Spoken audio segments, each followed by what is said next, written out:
નમસ્કાર વિદ્યાર્થી મિત્રો, આજે આપણે સ્ટાન્ડર્ડ 11th કોમર્સના ટેક્સ્ટબુકના સ્ટડીમાં આગળ વધીશું. લાસ્ટ આપણે જે યુનિટની ચર્ચા કરી હતી ત્યાર પછીનો ચોથો રીડ છે, યુનિટ છે, એની આજે આપણે ચર્ચા કરશું. તો પાઠ્યપુસ્તક સાથે રાખીશું અને અભ્યાસની અંદર આપણે જોડાશું. યુનિટ 4માં રીડ ફર્સ્ટ છે માઇન્ડ બોડી મેડિસિન. માઇન્ડ એટલે આપણું મગજ, બોડી એટલે આપણું આ શરીર અને મેડિસિન એટલે દવા. અહીંયા આપણને થોડીક આપણા શરીર, મગજ અને દવા વિશેની વાત સમજાવી છે. આજે આપણે આ પ્રસ્તુત પરિસ્થિતિ પ્રમાણે સતત આયુર્વેદ, હોમિયોપેથી, નેચરોપેથી, જાત જાતના ઉકાળા, યોગ, પ્રાણાયામ, કસરતો, દેશી ખોરાક અને સહેલું જીવનશૈલી આ અપનાવવાની વાતો થઈ રહી છે. મિત્રો, આપણે ત્યાં એવા અનેક સંતો, મહંતો ભૂતકાળની અંદર થઈ ગયા કે ઘણા બધા વર્ષોનું આયુષ્ય ભોગવતા હતા અને તંદુરસ્ત રીતે જીવતા હતા. તમે બધા નસીબદાર હશો કે તમારા ઘરે તમારા ગ્રેન્ડફાધર અને મધર પણ છે. 80 વર્ષથી લઈને 100 વર્ષ સુધીના નસીબદાર લોકોને દાદા દાદી હશે. એ આજે પણ એટલું જ તમે સાંભળો છો, જુઓ છો, એવું એ સ્પષ્ટ સાંભળી શકે છે, ખાઈ પી શકે છે અને નાનું મોટું પોતાનું વર્ક સરસ રીતે કરે છે. એ વડીલોના આયુષ્યની સરખામણીએ આજે હું અને તમે, બરાબર, શારીરિક રીતે જે ફિટનેસ જે આપણી હોય એ ઘટતી જાય છે. એ લોકો શું કામે આટલી બધી આયુષ્યએ, આટલી બધી એજ ઉપર હજુ ફિટ છે, મજબૂત છે, ખડતલ છે, ફિઝિકલી સ્ટ્રોંગ છે? તો એમનું જે લાઈફસ્ટાઈલ હતી પાસ્ટની અંદર, એમની બાળપણથી લઈ કિશોરા અવસ્થા, યુવા અવસ્થા અને આજે પણ એ લોકો જે જીવન જીવતા, ખાતા પીતા અને એમની જે રહેણીકરણી હતી, વિચારો હતા, કામ કરવાની જે પદ્ધતિઓ હતી એ સારી પદ્ધતિઓ હતી. આજે આપણા કરતાં એમનું જીવન છે થોડું સાદું હતું અને એટલે હજુ એ લોકો સરસ રીતે એનું જીવન જીવી રહ્યા છે. આ કોરોના મહામારીથી આપણે જ્યારે પીડિત છીએ ત્યારે આપણને પણ યોગનો સહારો લેવાની વાત કરવામાં આવે છે, દેશી ખોરાક લેવાની વાત કરવામાં આવે છે, ઘરનું બનાવેલું લેવાની વાત કરવામાં આવે છે. લોકડાઉન દરમિયાન આપણે બધાએ હોટલ, રેસ્ટોરન્ટ, આવવા જવાનું, ભાગદોડનું આ બધું છોડી દીધું હતું. તો પ્રકૃતિ પણ સરસ બની ગઈ હતી, પ્રદૂષણ પણ ઘટી ગયું હતું, ઓઝોનનું લેયર પણ સરસ રીતે બંધાવા માંડ્યું હતું, નદીઓના જળ પણ નિર્મળ બન્યા હતા અને નાની મોટી તાવ, શરદી, ઉધરસ કે આ બધા પ્રસંગો છે એ ઓછા થતા હતા. એ આપણી પ્રાચીન જીવનશૈલી મુજબ આપણે બધાએ લોકડાઉનમાં જીવવાનો પ્રયત્ન કર્યો. તો આજની જે આપણી મોડર્ન લાઈફસ્ટાઈલ છે એ જાત જાતની ઉપાધિ ભરેલી છે, સાથે ગ્લોબલ વોર્મિંગ અને જાત જાતની અન્ય સમસ્યાઓથી પીડાઈ રહ્યા છે. ત્યારે આજે કોરોનાને લઈને કોઈ એવા રેમેડીઝ, એવી કોઈ ટ્રીટમેન્ટ, મિત્રો, એવી કોઈ મેડિસિન અવેલેબલ નથી. ત્યારે વિશ્વની સામે આપણી ભારતની જે ચિકિત્સા પદ્ધતિ છે, પ્રાચીન જે આપણી ટ્રીટમેન્ટ વ્યવસ્થા છે એ અનુસાર જીવનશૈલી જીવવાનો આપણને મોકો મળ્યો છે. આપણે દિલ્હીથી જે આયુષ મંત્રાલય છે સતત આપણને એપના માધ્યમથી, બરાબર, સતત ગાઈડ કરી રહ્યા છે. આપણી જૂની ચિકિત્સા પદ્ધતિ મુજબ વેદ ઉપનિષદની અંદર જે જીવનશૈલી બતાવી હતી એ મુજબ જીવવાનું, લાઈફસ્ટાઈલ ચેન્જ કરવાનું સતત આપણને કહેવામાં અને સમજાવવામાં, બતાવવામાં આવી રહ્યું છે. ત્યારે આજે ચોક્કસ હું કહીશ કે આ યુનિટ આપણી જીવનશૈલી, આહાર પદ્ધતિ, રહેણીકરણી, વાત, વર્તન, કામ કરવાની પદ્ધતિ બધાને આવરી લેતી મજાની થોડી વાત કરી છે. થોડી વચ્ચે ડાયવર્ટ થઈ રહી છે વાત, પણ આપણે આ પૂર્વ ભૂમિકા દ્વારા સમજીશું કે આ યુનિટ છે એ આપણને માનસિક રીતે અને શારીરિક રીતે મજબૂત કરવા સરસ મજાની આજના યુવા, કિશોર વિદ્યાર્થીની ભાઈ બહેનોને એક યુનિટના માધ્યમથી શાળા કક્ષાએ એક સરસ મજાની ગાઈડ આપતો યુનિટ છે. તો એની આપણે વિગતે ચર્ચા કરશું. કોઈ વિશેષ એવી સ્ટોરી નથી, પણ એને આપણે સમજતા જશું અને શું કહેવા માગે છે એને ભણવાનો પ્રયત્ન કરશું. આપણી પરીક્ષા પદ્ધતિ પ્રમાણે વોકેબ્યુલરી છે એ ઇમ્પોર્ટન્ટ છે. તો યુનિટમાં એવરી સેન્ટેન્સની અંદર વોકેબ્યુલરી તમારે ક્લિયર કરતી રહેવી, એનું લિસ્ટ બનાવતું રહેવાય, એને રિવાઇઝ કરતું રહેવાય. તો ધીમે ધીમે ધીમે જેમ ટીપે ટીપે સરોવર ભરાય છે એમ આપણા મગજની અંદર એ અંગ્રેજી લેંગ્વેજના વર્ડ્સનો એક સરસ મજાનો જથ્થો છે, એક વર્ડ બેંક છે એ તૈયાર થાય છે, જે આપણને બધાને ફ્યુચરમાં કામમાં આવવાની છે. તો એવા વોકેબ્યુલરીનો થોડો પરિચય આપી અને લીટી ટુ લીટી આપણે ઇન્ટ્રોડ્યુસ કરીશું. ટેમ્પરામેન્ટ શબ્દ છે. ટેમ્પરામેન્ટ એટલે અહીંયા બદલાવવું એવું લખ્યું છે આપણે, પણ એક વાત એવી સમજીશું કે ટેમ્પરામેન્ટ એટલે આપણો જે મગજનો જે સ્થિતિ છે, આપણી માનસિક જે અવસ્થા છે એને આપણે ટેમ્પરામેન્ટ કહેવામાં આવશે, એવું ખાસ સમજીશું. આપણે એને પિત્તો શબ્દ કહીએ છીએ, ગુસ્સે થઈ જવું, માનસિક આપણી જે સ્થિતિ છે એને ટેમ્પરામેન્ટ કહેવામાં આવે છે. પછી અકર શબ્દ છે. અકર એટલે હેપન, બનવું, ઘટવું. પછી સેલ્ડમ. સેલ્ડમ મીન્સ રેરલી, ક્યારેક જ બનતું હોય એવું. ડાયટરી, ડાયટ, બરાબર કહેતા હોય ને કે ડાયટ કરે છે, ડાયટિંગ કરે છે, ડાયટિશિયન છે. તો ડાયટરી એટલે આહાર, આપણા ખોરાકને લગતી વાત. પછી સ્ટ્રેઇન એટલે એક પ્રકારનું દબાણ. આજે આપણા ઉપર બધા ઉપર સ્ટ્રેસ હોય છે, જાત જાતના કામને લઈને, અભ્યાસને લઈને દબાણ છે. પછી ન્યુરિશ, ન્યુરિશમેન્ટ, ન્યુરિશ એટલે પોષક તત્વો. આપણે પોષણ જેને કહીએ છીએ, જે આહાર લઈએ છીએ એમાંથી બોડીને નેસેસરી હોય એવા વિટામિન્સ, એવા લોહ તત્વો, એવી મેટલ્સ, એવા ફાઇબર્સ એ આપણને મળતું હોય છે. તો ખોરાકમાં રહેલું પોષક તત્વ. પછી પ્રોલોંગ છે. પ્રોલોંગ એટલે વસ્તુને લંબાવવી, પ્રતિબિંબ કરવું, બરાબર. કોઈ પણ સમસ્યા છે, વાત છે, એને લંબાવે છે. અહીંયા આગળ આયુષ્યના સંદર્ભમાં છે, આપણા જીવનને લંબાવે છે એવી વાત છે. હેક્ટિક. હેક્ટિક એટલે આમ સતત ભાગદોડ ભરેલી આપણી જે શેડ્યુલ છે, ટાઈમ ટેબલ છે, આપણી જે કાર્યની સૂચિ છે એ ખૂબ ભાગદોડ ભરેલી અને ઝાઝી બધા વર્ક થોડા સમયમાં નિપટાવવાની જે વ્યવસ્થા હોય એને હેક્ટિક કહીશું. સ્પિરિચ્યુઅલ એટલે આધ્યાત્મિક. આપણે વિશ્વ યોગ દિવસ ઉજવીએ છીએ તો આપણને ખબર કે ભાઈ આ પ્રાણાયામ છે, યોગ છે, શરીર અને આત્માની શુદ્ધિ કરે છે. તો અહીંયા સ્પિરિચ્યુઅલી એટલે દૈવી તત્વ, આત્મા. પછી એસેન્સ છે. એસેન્સ એટલે અર્ક, એસેન્સ એટલે સમરી, એસેન્સ એટલે સાર, એસેન્સ એટલે લેસન, મોરલ, પાઠ. જે આખી વાત છે એનો સાર શું છે એમ. નર્વસ, અહીંયા નર્વ શબ્દ છે. નર્વસ એટલે ચેતાતંત્ર.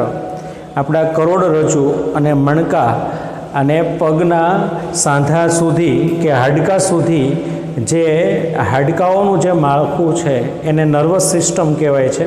પછી બ્રીડ, દાખલા તરીકે વરસાદના સમયની અંદર મોસ્કીટોઝ, ફ્લાઇઝ, બેક્ટેરિયા, ફંગ બધું પેદા થાય છે, એને બ્રીડિંગ કહેવામાં આવે છે. પછી મિયરલી એટલે ઓનલી અને મેનિફેસ્ટો. મેનિફેસ્ટો એટલે પ્રદર્શન કરવું. ખાસ કરીને ચૂંટણી સમયે તમે પાર્ટીના મેનિફેસ્ટો આવતા હોય છે કે અમે રામ મંદિરનો ઉકેલ કરશું, આ કરશું, તે કરશું, એને મેનિફેસ્ટો કહેવાશે. રેડી રેકનર કહેવાશે, કાર્યની સૂચિ કહેવાશે. હવે આ માઇન્ડ બોડી મેડિસિનમાં આપણને શું કીધું છે થોડું વધારે સમજીએ, બરાબર. તો if you look at different people in world, બહુ મજાની સરળ વાક્ય રચના છે. એક વાક્યની અંદર ટેન્સ હોય છે, કર્તા હોય, ક્રિયાપદ હોય, એક્ટિવ હોય, કદાચ પેસિવ હોય, પોઝિટિવ હોય, કદાચ નેગેટિવ હોય, કદાચ વિધાન હોય, કદાચ પ્રશ્નાર્થ હોય, ડિફરન્ટ પ્રોનાઉન્સ હોય, ડિફરન્ટ કેસ એમાં વિભક્તિઓ વપરાણી હોય, પ્રેપોઝિશન વપરાણા હોય, કન્જક્શન વપરાણા હોય, નામ, સર્વનામ, વિશેષણ, ક્રિયા વિશેષણ, સમાનાર્થી, વિરુદ્ધાર્થી, નિયરેસ્ટ, આવું બધું ઝીણું ઝીણું એક સેન્ટેન્સના નિર્માણ માટે આવશ્યક હોય છે. પછી જે રીતની વાત હોય એ રીતનું બધું યુઝ થતું હોય પછીનું બીજા વાક્યની અંદર રચાતું હોય છે, લખાતું હોય છે, યુઝ થતો હોય છે. તો હું વારંવાર કહેતો હોઉં છું કે એક વાક્ય બનાવવા માટે બધી જ વસ્તુની જરૂર છે. એક રોટલી બનાવવા માટે જે જરૂર છે એ 50 રોટલી બનાવવા માટે જરૂર છે, બરાબર. પછી એમાં લોટ વધારે વપરાય, ઘી વધારે વપરાય, જાજી રોટલી બને તો ગેસ વધારે વપરાય, થાક લાગે, એ પછીની વસ્તુ છે. પણ એક સેન્ટેન્સ બનાવવા માટે અંગ્રેજી ભાષામાં જે નાની નાની ગ્રામેટિકલી જે કંઈ ભાષાકીય જે જરૂરિયાતો છે એ હોય તો તમારે એને સમજતું રહેવું. દાખલા તરીકે આ ઇન પ્રિપોઝિશન કહેવાય, ધ એ ડેફિનેટ આર્ટિકલ કહેવાય, વર્લ્ડ એ નામ કહેવાય, પીપલ એ નામ કહેવાય, ડિફરન્ટ એટલે જુદા જુદા એ શબ્દ અહીંયા વિશેષણ તરીકે છે, એટ એ પ્રિપોઝિશન કહેવાય, લુક એટલે જોવું કહેવાય, વી એટલે કરતા કહેવાય, બરાબર. બીજા પુરુષનું બહુવચન કરતા વિભક્તિનું સર્વનામ છે. લુક એટલે સાદો વર્તમાન કહેવાય છે. ઇફ એટલે આપણે જોયું શોવિંગ કન્ડિશનની અંદર, મિત્રો ખાસ યાદ રાખજો, તો એ સંયોજક છે. મિત્રો આપણે વિશ્વની અંદર જોશું ને તો ડિફરન્ટ લોકો જોવા મળે છે. તમે વર્ગની અંદર 35 સ્ટુડન્ટ્સ બેઠા હોવ તો બધા જુદા જુદા છે. જો ઈશ્વરની રચના કેવી છે, એક સરખો હમશકલ ક્યાંય જોવા નથી મળતા. કદાચ ચહેરાના થોડા ઘણા અપિયરન્સ એ સેમ હોય, પણ આખા બોડીમાં અને બીજાના શરીરને એક સરખું સરખાવવું શક્ય નથી. કદાચને શરીરનો ઘાટ, જેને આપણે સાંઠો કહીએ છીએ, હાંઠી કહીએ, એ સરખા હોય, પણ આ મગજ છે, એની ક્ષમતા છે, બુદ્ધિ છે, વિચાર છે, વાણી છે, અવાજ છે, વૃત્તિ છે, રસ છે, અભિગમ છે, આ બધું જુદું જુદું હોય છે. જો ઈશ્વરે કેટલું બધું મૂક્યું છે. 7 સબ્જેક્ટ ભણો છો, 7 ટીચર ભણાવવા આવે છે, ઘરમાં 4 મેમ્બર છો, તો બધાને અલગ અલગ રસ, રુચિ, અભિગમ, આવડત, હોશિયારી, તાકાત, સમજ આ બધું હોય છે. તો ઈશ્વરે કેટલું બધું નાવીન્યતા સાથે આ પૃથ્વીનું નિર્માણ કર્યું છે. એટલે પહેલું વાક્ય એ સંદર્ભમાં છે કે વિશ્વમાં તમે માનવ જાત પર નજર કરશો તો બધું ડિફરન્ટ લાગે છે. અરાઉન્ડ અસ એટલે વિશ્વની આસપાસ, આપણા બધાની આસપાસ બધું અલગ અલગ જોવા મળે છે. We observe that all of us are not alike. આપણે લોકોમાં, દુનિયામાં નજર કરીશું, આપણી આસપાસ જોઈશું તો ચોક્કસ આપણને ખ્યાલ આવશે કે એક વ્યક્તિ જેવો નથી. 2 વ્યક્તિ એક બાબતે જરાય સરખા નથી. એમ જુદી જુદી બાબતોમાં જુદા જુદા હોય, પણ એક વાતને લઈને પણ સરખા થતા નથી, જોવા મળતા નથી. એટલે આ સેકન્ડ લાઇનમાં એ કીધું છે કે વી ઓબ્ઝર્વ, આપણે જોઈશું, સાદો વર્તમાન કાળ છે, કે ધેટ એટલે કે સંયોજક છે, all of us are not alike, આપણામાંથી બધા એક સરખા નથી. Each one of us is different in many ways, આપણામાંથી ઈચ એટલે દરેક, સર્વનામ છે, આપણામાંથી દરેકે દરેક વ્યક્તિ છે ઘણી બાબતોમાં, મેની વેઝ એટલે ઘણી બાબતોમાં ડિફરન્ટ છે, અલગ છે, નોખા છે, જુદા છે, દરેક બાબતને લઈને અલગ છે. બોથ ફિઝિકલી એન્ડ મેન્ટલી, માનસિક રીતે અને શારીરિક રીતે આપણે ઘણી બધી રીતે એકબીજાથી જુદા પડીએ છીએ, અલગ પડીએ છીએ. ફિઝિકલી શારીરિક રીતે, મેન્ટલી એટલે માનસિક રીતે. We ought to understand our own nature, આપણે ઓટ ટુનો ઉપયોગ શીખી ગયા. કન્ડિશન પછી શોવિંગ સજેશનની અંદર શુડ, ઓટ ટુ અને હેડ બેટરનો યુઝ આપણે શીખી ગયા. તો અહીંયા આગળ આ સહાયક ક્રિયાપદ છે મોરલ ડ્યુટી બતાવવા માટે, શુડની જેમ, જે સજેશન અને એડવાઇસ બતાવવા માટે છે. તો વી શુડ અન્ડરસ્ટેન્ડ, આપણે સમજવું જોઈએ. સાદો વર્તમાન કાળ છે, એક્ટિવ વોઇસ છે, હકાર વાક્ય છે, બરાબર. કર્તા વિભક્તિ તરીકે વી વપરાણું છે. વી અન્ડરસ્ટેન્ડ અવર ઓન નેચર, મારે અને તમારે આપણી પ્રકૃતિને સમજવી જોઈએ કે હું શું છું, હું શું કરી શકું એમ છું, મને શું પસંદ છે, હું શેમાં સ્કિલ ધરાવું છું, મને શેમાં ઇન્ટરેસ્ટ છે. તો આપણે બધાએ આપણા નેચરને, આપણા સ્વભાવને, આપણી પ્રકૃતિને સમજવી જોઈએ. નેચર એટલે પ્રકૃતિ, જે આપણી અંદર ઈશ્વરે જે સ્વભાવ મૂક્યો છે એ પ્રકૃતિ. And the nature of others, આપણા અને સામેવાળાના નેચરને પણ સમજવું જરૂરી છે. તમે મિત્રો જ્યારે રેગ્યુલર શાળા ચાલતી હોય છે ત્યારે છાત્રાલયની અંદર રહેતા હોવ છો, તો અલગ અંતરિયાળ વિસ્તારમાંથી વર્ગખંડમાં આવો તો શહેર અને છાત્રાલયમાંથી બધા વિદ્યાર્થીઓ અલગ વાતાવરણ સાથે આવતા હોય છે. તો એક બેન્ચ પર બેઠેલા બે વિદ્યાર્થી અને અન્ય બેન્ચ પર બેઠેલા વિદ્યાર્થી મિત્રોને આપણે ઓળખવા જોઈએ, એના સ્વભાવને, એના વૃત્તિને, એના રસને, એના શોખને, એની રુચિને, એના અભિગમને, એના વલણને, એના વિચારોને આપણે સમજવા જોઈએ. Happiness and well being in life, બહુ મજાની વાત કરી છે.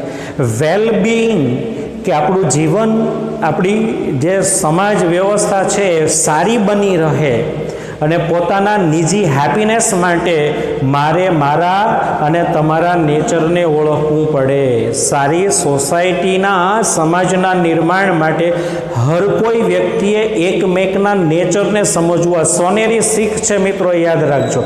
શું કામે શીખવી જોઈએ? હું તમને પ્રશ્ન પૂછીશ કોમ્પ્રિહેન્શનમાં કે why we should understand our and others nature. મારો પ્રશ્ન તમને છે, તો તમારે આન્સર આપવો પડશે કે being a well-being and getting a happiness in life, we should observe, we should understand our nature and other people's nature in life. મજાની વાત સાથે the shape and size. shape એટલે આપણો આકાર, બરાબર, અમારા મોંનો આકાર, માથાનો આકાર, શોલ્ડરનો આકાર, બરાબર, આ પેટનો આકાર. પછી સાઇઝ, આકાર અને કદ. સાઇઝ એટલે કદ, શેપ અને સાઇઝ આ બધું જુદું જુદું છે.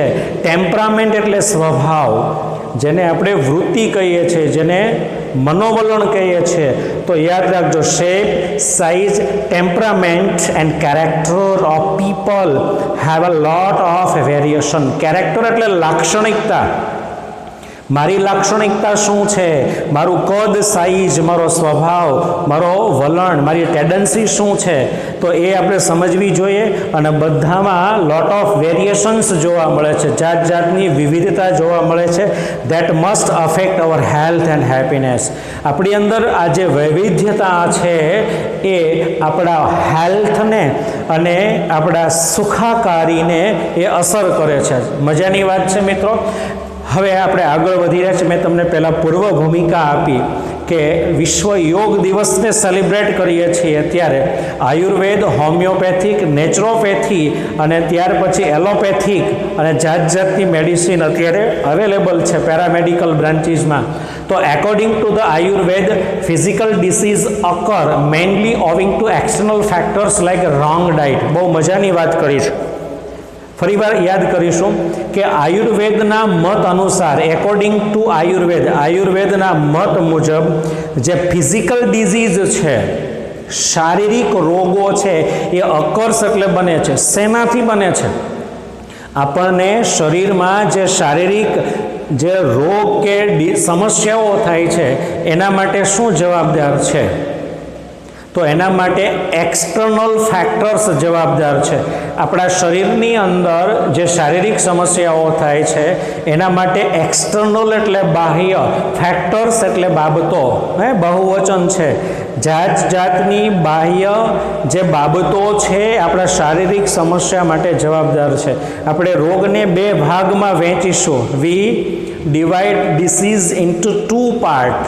તો એક છે એ માનસિક રોગ અને સેકન્ડ છે એ શારીરિક રોગ. Mental disease and physical disease. Physical disease માટે એક્સટર્નલ ફેક્ટર્સ રિસ્પોન્સિબલ છે. યાદ રાખજો, બધા માટે બહુ સમજમાં આવી વાત છે.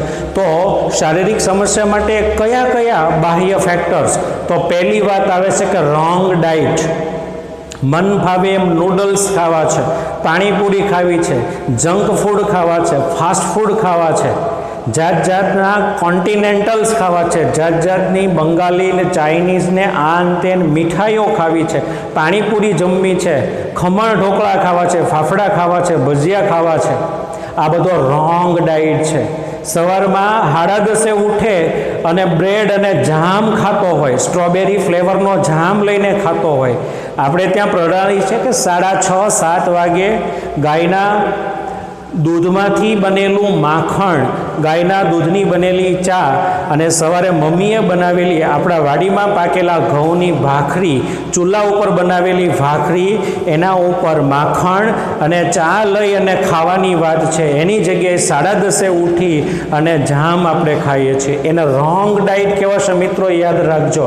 એક્સપોઝર ટુ પેથોજન્સ, એક્સપોઝર એટલે બ્રીડિંગ થાય, પેથોજન્સ એટલે હાનિકારક જે સૂક્ષ્મ જીવાતો છે. ચોમાસાની ઋતુ છે તો જ્યાં જોઈએ ત્યાં જીવાતનો ઉપદ્રવ થાય છે.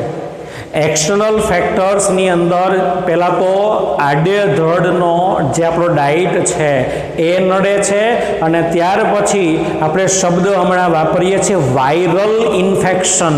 વાયરલ ઇન્ફેક્શન એટલે હવામાંથી વાતાવરણ જે બંધાણું હોય, ચોમાસાનું તડકાનું વાતાવરણ, શિયાળાનું વાતાવરણ, સ્વાઇન ફ્લૂ આવે છે, અત્યારે કોરોના વાયરસ છે, તો જાત જાતના જે પરિસ્થિતિ અને પર્યાવરણ અને આબોહવાજન્ય પરિસ્થિતિજન્ય પાણીને લગતા જે કંઈ રોગ આપને થાય છે એમાં વિષાણુઓ, બેક્ટેરિયા, વાયરસ, ફંગ આ બધું ડેવલપ થાય છે અને આપણી આરોગ્યને નુકસાન કરે છે. પેથોજન્સ એટલે હાનિ કરતા જીવાણુઓ, વાયરસ, બેક્ટેરિયા, ફૂગ, માખી, મચ્છર, વંદા, ઈયળો બધું નડે છે.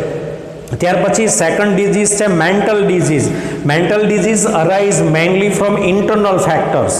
માનસિક રોગ શેનાથી ડેવલપ થાય છે તો કે આંતરિક કારણથી. ફિઝિકલ તો કે બાહ્ય કારણ. બાહ્ય કારણમાં wrong diet and exposures of pathogens. પછી second type of disease is the mental ડિઝ.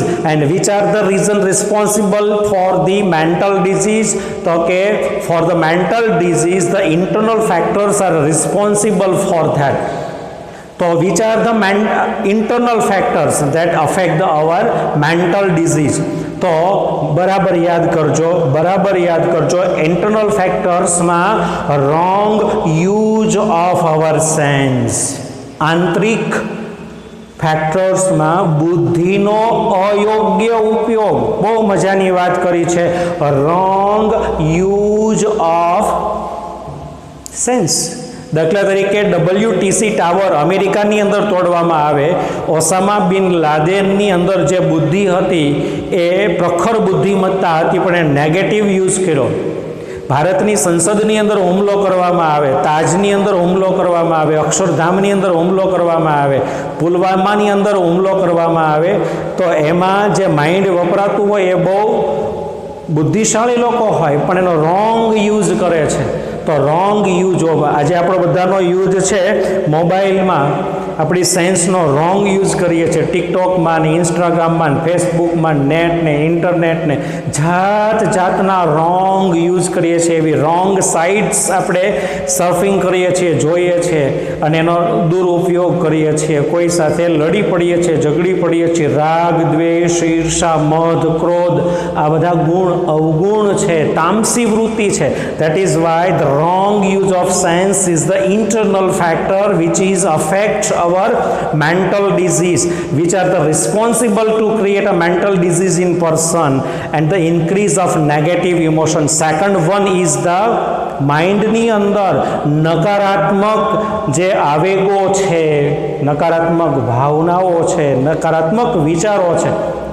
કોઈની સાથે લડવાના વિચારો આવે, કોઈને ગાળ દેવાના મન થાય, કોઈની સાથે મારપીટ કરવાના, કોઈનું ચોરી લેવાના, કોઈનું કોઈ પણ રીતે અહિત કરવાના, જે કંઈ ઘટના પ્રસંગો બની રહ્યા છે એને નેગેટિવ ઇમોશન કહેવાશે. We ought to develop the habit of positive thinking. Ought to છે એટલે નૈતિક ફરજ બતાવવા માટે. મિત્રો, સોનેરી શીખ છે કે આપણે બધાએ પોઝિટિવ થિંકિંગની ટેવ છે એ ડેવલપ કરવી જોઈએ. શું કીધું છે?